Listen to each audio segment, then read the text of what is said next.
Well, welcome to a new podcast episode. Now, today's podcast episode, we're going to be talking about what is wealth. On the surface, most people think right off the bat, it's money. It's how much cash do I have? What's my net worth, etc. Well, I want to broaden your definition a little bit. I want to broaden your understanding, and I want to really make you think. I want to awaken the critical thinking skills for you to use and go, maybe, just maybe, there's something that he is saying, and it resonates with me internally. And if I've done my job, by the end of the podcast episode, you will have thought to yourself, I'm wealthier than I thought. And that's a good thing. And if you got some comments, please be sure to, leave them, whether it's in the email or the comments if you're watching on YouTube or whatever. Speaking of leaving comments, you're going to be able to find the website link to my friends at Stars and Stripes, who have partnered with me to provide top quality union-made merchandise. We routinely say here on the platform, you get what you pay for. We intuitively know this to be true. We want to provide top quality merchandise. We do not want to support sweatshops. As such, when you buy from me here at this podcast or go directly to Stars and Stripes, look to partner up with them for something you're working with, you're not only just providing top quality merchandise, but you're also buying from a company that believes putting their money where their mouth is and providing good union jobs. So you'll find that description. You'll find the link in the description going forward. All right, let's talk about what is wealth. Come on in the studio. Let's listen in. And one of the things that I think is, we have this tendency, let me say it this way. We have this tendency to, and I've said this multiple times on here, to take very complex, very nuanced problems. There's a lot to pour into it. There's a lot to contribute to it. There's an awful lot of information out there to try to navigate through, et cetera. And what do? We take these problems and we distill them down into little bite-sized nuggets and we say, well, here's what it is. We do this with words too, with what things are. More to the point of this podcast episode, when I say, okay, what is wealth? Your mind probably and automatically goes to, okay, well, it's money in the bank. Is it? Is it net worth? Is that real wealth? What is it? And so when we begin to expand this definition of what, it's part of what I was calling on the website, what is the what is series, or the what series? What is something? Like, let's unpack it. Let's take the time to have a look at something. Let's take the time to evaluate, at least in a short amount of time, whether it's an article or a podcast setup. Let's take a look at this. Let's have this discussion on what is something. And in this case, on this podcast here, we're going to look at what wealth is. Now, if you are, you want to read or you want to kind of get into it, you can go over to the website, because this is an older article. It's still a good one. As a matter of fact, it's one of the ones I've updated. It's for 2024. And it's one of the ones that when you go to the homepage, I specifically highlight in a call to action button. What is wealth? And one of the reasons why I think it's on us to really kind of dive into what wealth is because I think we have it all wrong. I think that we are so narrow-minded in our focus about what wealth is that I think we miss a bigger picture of number one, what it surely is, and then, of course, what it is not. And so we're going to, kind of dive into that when it comes to that, okay? So on the article, when we start talking about what wealth actually is, there are three things, I think, three guidelines that we kind of use, if you will, to when you're evaluating something, what makes a person wealthy, right? And the first guideline would be the things that we place value on or pursue. It must enrich our lives. So with that in mind, this is where we say, okay, well, what is it that you might accumulate? What do you pursue? What is it that you look at that enriches your life? Now, the conventional definition when it comes to wealth is money. I am, tangibly, I've got, $500,000 in the bank. Or a broader definition, but still within the same frame of mind from a monetary perspective, my net worth, including, all of my assets. I've got, you know, apartment buildings and I'm renting this and I own this and I, all my real estate holdings and my stock options, etc. My retirement platforms, whatever, equal to $1,000,000. So I'm a wealthy individual. But are you wealthy? So in line with this podcast episode, you could sit here and say, okay, well, this first thing, this wealth, it does quote unquote enrich my life, and it's something I place value on. But is wealth, as far as money, is money the only thing that you pursue or put value on that'll enrich your life? We're going to get into some examples a little bit later, but I would say that it's not. As a matter of fact, I would say that it's the enabler, meaning not everything has to be attached to money. But if you have money, that certainly or wealth in the monetary perspective that people usually designate as wealth, then what that does, it allows you then to go out and to pursue other things. Maybe you're, I know some people who really, really like to collect, things. Some people might want to collect stamps.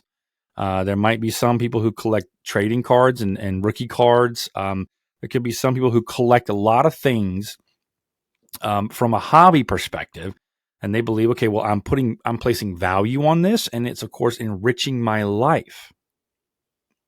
So then they would say, well, I'm wealthy in that parameter. But we have more. There are. Remember, I said in the beginning of this, there are 3 parameters that we're going to use. That's number 1, and I'll repeat it before we move on. The things that we place value on and pursue must enrich our lives. Okay? So we have that particular one right there. Number 2, in most instances, the things of wealth can enrich other people's lives as well.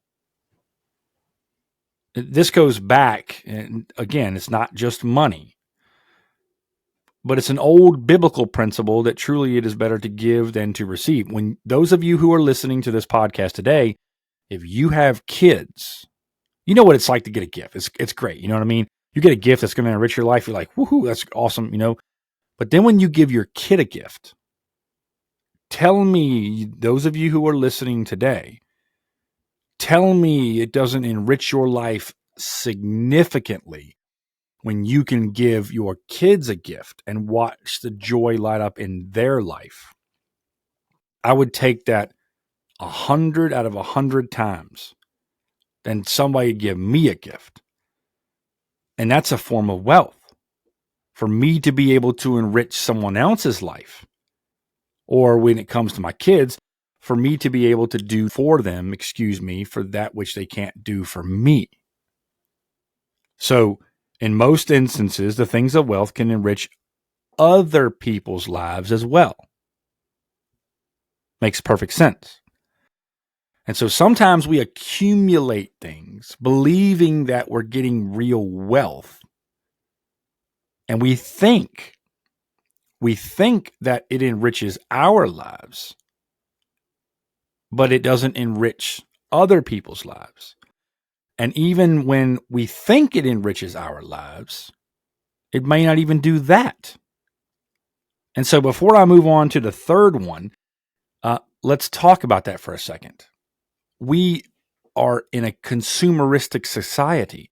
And so from the what I would say is a very shallow definition. I'm not trying to dismiss wealth as money. I just want to expand your horizons on this. But from a very shallow perspective, right, we think wealth is money. Well, it's far more than that. But then our pursuits of all these various things that we're gathering up in this consumeristic society, and we think they're enriching our lives, but are they really? There's a lot of people out there that have a lot of things that they believe, they place value on them, they pursue them, they believe they're enriching their life, but in reality, what they're doing, it's a drain on them to try to accumulate this or to accumulate that. And likewise, it doesn't enrich other people's lives because it takes away from that as well. So when we start to, and this should make a little bit more sense, if you think about somebody that you know in the pursuit of wealth, if you will, that their life has effectively been tarnished to some degree by the accumulation of things that they believe make them rich. And you're looking at them going, no, it doesn't. No, it doesn't at all. This is because we have a very shallow definition of what wealth is. All right. So moving on to point number 3, and then we'll expand on this whole topic. Point number 3. Typically, there is societal agreement on many forms of wealth. This is where money gets its connotation that it's wealth.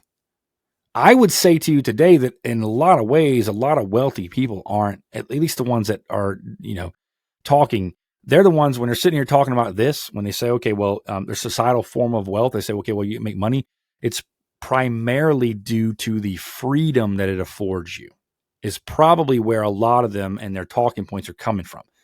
And in that case, they're right. But a lot of people get henpecked by this. So number 1, the things we place value on and pursue must enrich our lives. Number 2, in most instances, the things of wealth can enrich other people's lives as well. And number 3, typically there is societal agreement on many forms of wealth. So for example, in the website, I use a ridiculous example of coffee cup. You might think, okay, well, I am placing value on this, and it's enriching my life to collect goofy, weird coffee cups. And you might even find somebody that shares the same weirdness. But if society, right, doesn't place an emphasis on it, it's probably not some form of wealth. Now, the reason why this podcast is going to be informative is because a lot of the points that we're going to talk about going forward, society intuitively knows these things, but they get pushed off to the side and forgotten or glossed over in the primary pursuit of money.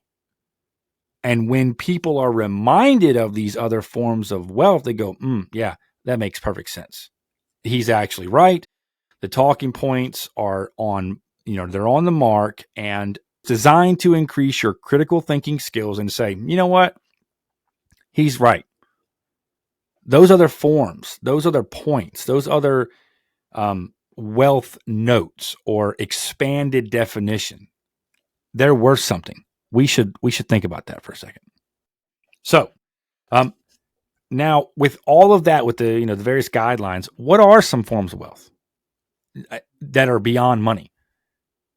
I've had a lot of years to think about this. As a matter of fact, this is one of my earlier articles on the website. I've updated it for this year. I've expanded it, and I've kind of talked about this a little bit more in various other podcasts. And I have some podcast episodes that are going to be coming out, probably sometime this year, that I'm going to expand on multiple thoughts and multiple threads to this degree.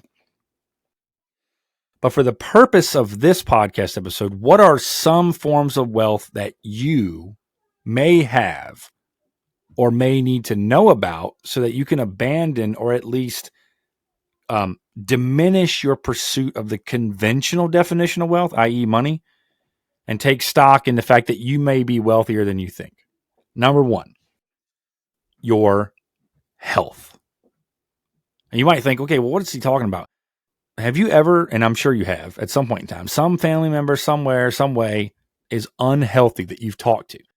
They may be, and I don't mean like terminally sick, which that certainly plays into this, but also to add on to this, they may be hormonally sick. They may have some imbalances going on. They may have no energy due to their diet, exercise, whatever. You talk to somebody that doesn't have health or has poor health, and enormous numbers of individuals would give up every dollar they've got to be healthy again. Take that one to the bank. And if you're listening today and you're not feeling very healthy and you would give up enormous amounts of money to be healthy again, well, then it looks like you prioritize health over wealth. Therefore, health in the definition and the hierarchy of importance should also be listed before money. And a lot of people don't. A lot of people don't think about this, but if you are not a healthy person, then it is higher up. It's only when you have good health and you take it for granted that it becomes lower on the scale in comparison to money in general. And I don't mean to, and all the rest of these going forward. My intention is not to pit one over the other, even though I'm sitting here weighing them in the scales. I'm merely saying that at different times, one has a higher value than the other. It's the same thing as you could offer me $2 billion, but if I'm in the desert and I need a drink of water, which one am I going to take? It's just to get you to think about things. This process, this critical thinking process that many of us don't employ at all, needs to be awakened in a lot of us, and for us to sit here and think, okay, well, what he's talking about is true. Yes, indeed, I have wealth. I'm a healthy individual. I may not have all the money that I want, but I'm wealthier than I think because I have robust health. Okay? So keep that in mind when we're, kind of going through this. If you are healthy, you are wealthy. And those of us who know someone who is healthy, and this is especially true when we talk to somebody who is terminally ill, they'd give all of their possessions, the monetary gain that they've and the various things that they've accumulated over the course of their life, they'd give it all away today if it could be that they're healthy again. You've met them. I've met them. I've had to watch loved ones go and pass away, and they would have given everything they've got to be healthy again. So if you have health, then you are, to some degree, a wealthy individual.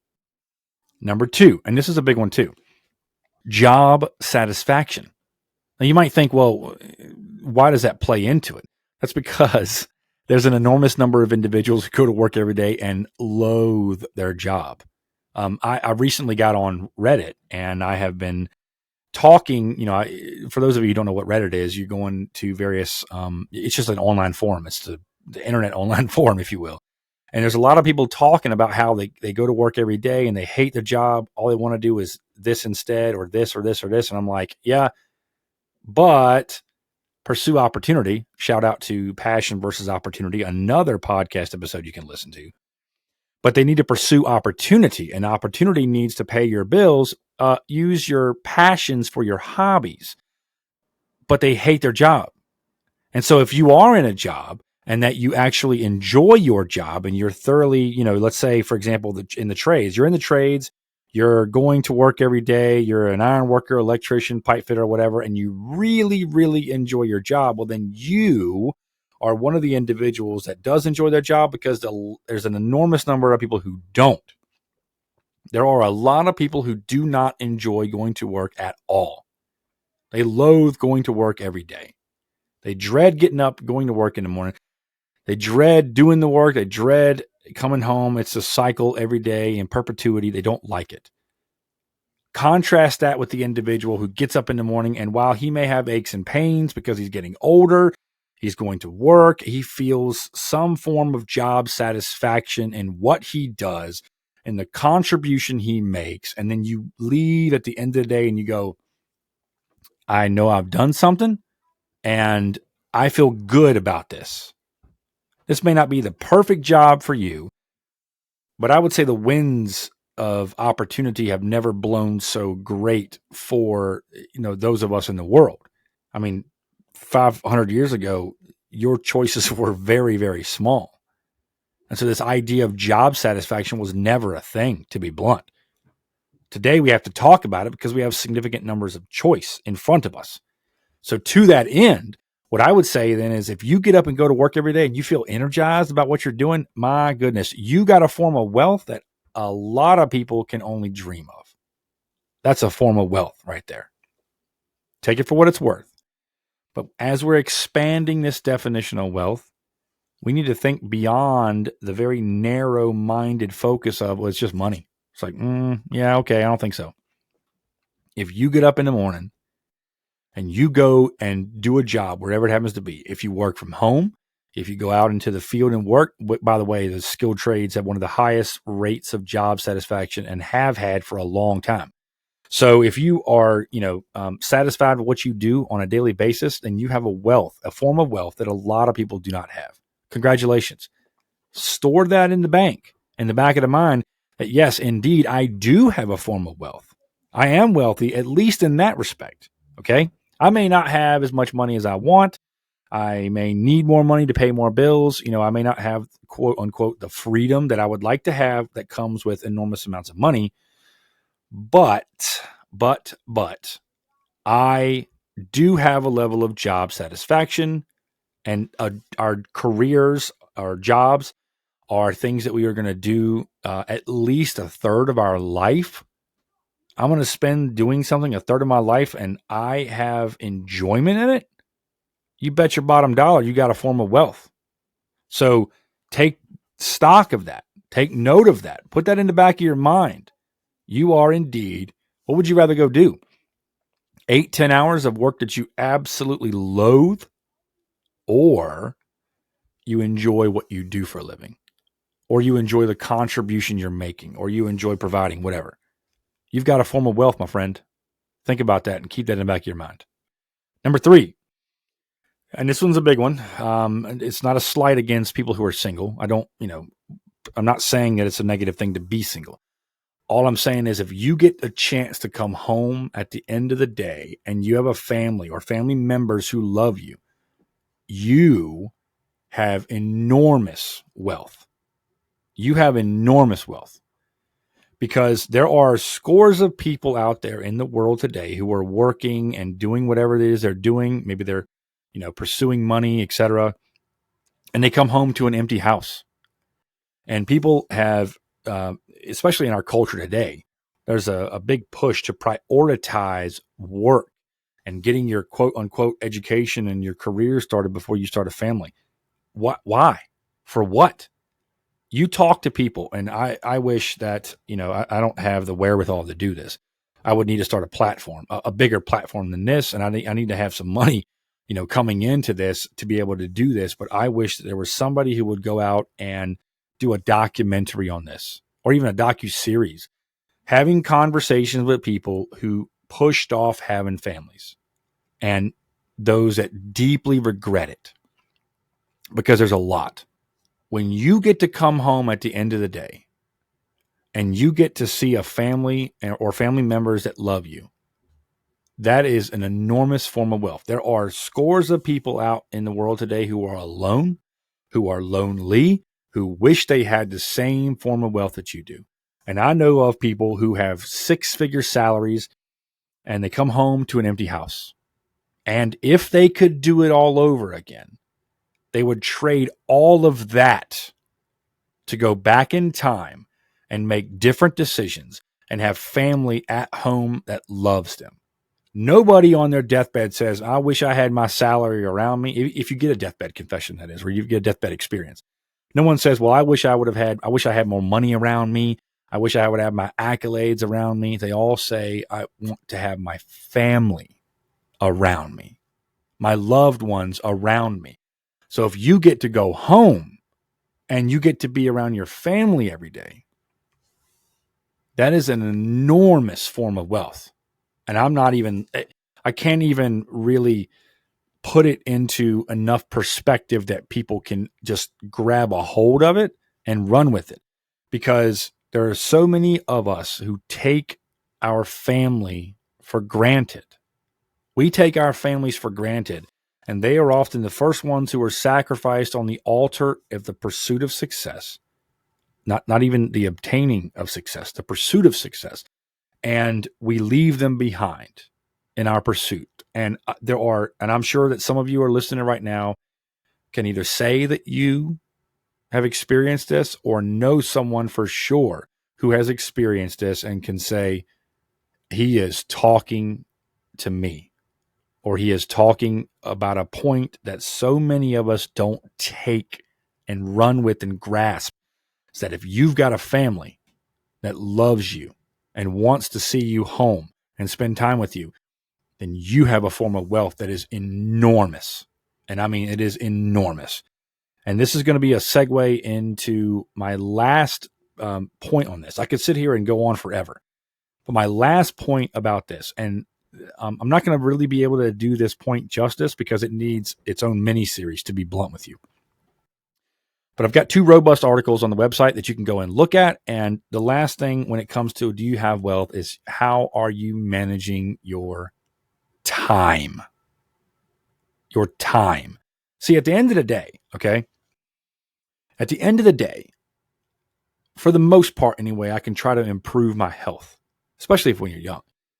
I can always look for different career opportunities from a job satisfaction perspective. It's not always too late to start a family. Some of us it is. And in the pursuit of the conventional quote unquote wealth, money, I can always, always, always make more money. I cannot get my time back. Once my day is gone, my day is gone. That's another day that's in the history books. And I don't get my time back. And my time, I'm constrained to this dimension of time, and I don't get it back. And if you've got time as a young person, or if you are intentional, there's that word that I love to use. You're intentional about how you spend your time. Let me tell you today, you have an enormous form of wealth because so few of us actually take stock of how we spend our time. Most of us waste enormous amounts of time. We waste enormous amounts of time. And we think, man, if I could just make another dollar, I'll be good. And we go out, and I'm not trying to dismiss anybody who goes out of town and makes money. I'm not trying to dismiss or diminish any of that. All I am trying to do with this podcast and with just about every one of them, as a matter of fact, is to get your critical thinking skills going. What's it worth to you? Like, is the pursuit of money and the obtainment of money, is it worth the exchange that you're giving up? Is this one form of wealth? Let me say it this way. This will help resonate the point better. Is the exchange of one form of wealth, which is time with your family, worth it in the pursuit of this other form of wealth, which is money? Is it? It's not for me to say for you. It's for you to weigh it out. But the reason I bring it up in this podcast episode, is so many people don't even consider it at all. And while you're on the road or while you're not yet home in your home area making money and doing whatever, you're exchanging that time with your family that you won't get back. You're not at the ball field. You're not spending time with your kids. You're not, investing into them. You're not trying to extrapolate every single second with them that you can, enjoying them and whatever. They're getting older as you blink your eyes and you don't have any money to show for it. Now, before we get any further into this, let me say this. If you're, like let's say you're a father and you're listening to this and you're beating yourself up because you're having to work 2 jobs so that mom can stay at home or whatever, listen, I would do the exact same thing were I in your shoes. I'm being honest. If that's what it took for me to make sure that I could provide for my family, is working 2 or even 3 jobs if I absolutely felt like I had to give them the life that they need. In my case, my wife is she homeschools our kids. And so she gets enormous amounts of time to pour into them. And I'm giving them the best opportunity possible. If I had to work 2 or 3 different jobs to do it, then that's what I would have to do. So if that's your case, don't beat yourself up. You're doing a service that so few people really think about. They don't weigh it out in the scales to see where they're at when it comes to this. And what are you actually, there is a level of sacrifice that comes in when it comes to, all right, I'm giving up a form of wealth in the sacrificial perspective for the betterment of my family and whatever. So don't beat yourself up. But if you have not taking stock of what you truly need to really live and impact your family, your community, and everybody else around you, then that's I admonish you. I'm telling you today, that's what you should probably be doing. Sit down with your spouse. Take stock of what you really, truly need to actually live and where you're better off investing your time and resources, etc., when it comes to which form of wealth to promote over one another. Does that make sense? And if it doesn't, you can certainly send me an email or drop me a comment in this podcast video and ask the question. You can also go over to Reddit. You go over to Reddit, I have an AMA or Ask Me Anything because I want to make sure that I'm crystal clear in this.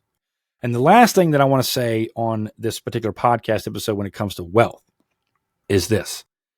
Our very narrow-minded definition of wealth is money. The problem with that, outside of the fact that what it does is it puts on the back burner all the other forms of wealth that we don't even think of, is that money routinely, we think of money as a servant. But allow me to tell you what money really is. Money becomes your master. You see it all the time. You see it all the time with individuals who get out and, maybe they worked a shutdown circuit, or, maybe they topped out of the apprenticeship program, or now they're making enormous amounts of money. And then they go out and they get themselves an $800 truck payment, or they go out and buy a boat or whatever. And all of these things individually, I'm not demonizing at all. But what I am saying is that in the grand scheme of things, at what point will that truck payment or that boat payment or whatever become your master, to where you've got to pay that bill now and you got to go and work that job or those extra jobs to pay for those things, as opposed to, okay, well, what do I really need to live? So in that case, our very narrow-minded focus and definition of what wealth is often translates into money. And then that pursuit of that money, we think it's going to become a servant and it really is going to lead to freedom. When in actuality, what it really does is lead to servitude. Money becomes our master. These are all a part of the critical thinking process that I want to awaken podcast listeners to. Because there's an enormous amount of importance when it comes to these subjects. And so many of us just blindly pursue money, and as if that's the only source of wealth possible. And we sacrifice things that are far more important on the altar of the pursuit of it, not even the attainment of it, but the pursuit of it. And like I said, there's a lot of other podcast episodes that I have coming out. I've got some podcast episodes coming out that I want to specifically just talk about time. There's going to be specifically podcast episodes coming out when I unveil, the mental health series that we're going to talk about health and what is that, and how abundantly wealthy you really are if you have good health. But if you need to listen to this podcast episode again or a few times to really let the thing sink in, then do that. And, take the time to write down, what is it that really makes you wealthy? Because I guarantee you it's more than just a pursuit of money. I guarantee it. What is it that makes you, the listener or the viewer, wealthy? It's going to be more than just a pursuit of money. Keep that in mind when you listen to further podcast episodes. So, as we wrap this whole thing up, wealth is far, far more than just monetary gain. It's way more than money. As a matter of fact, I would say that money is the lowest common barrier. It's the lowest thing. It can enable us to do other things that are far more wealthier, but it can also be a master to us. So keep that in mind when you're evaluating what makes you truly wealthy. And make sure you go on over to whatever channel you happen to be viewing this on or listening to this on. Follow and share. If you got a question, you can either send me an email on the website, go over there and subscribe, by the way, or you can go over to the Reddit platform. You'll find that link on the website too. So, what is wealth? It's far more than we think. Thank you for listening to this podcast episode, and I will catch you all on the next one.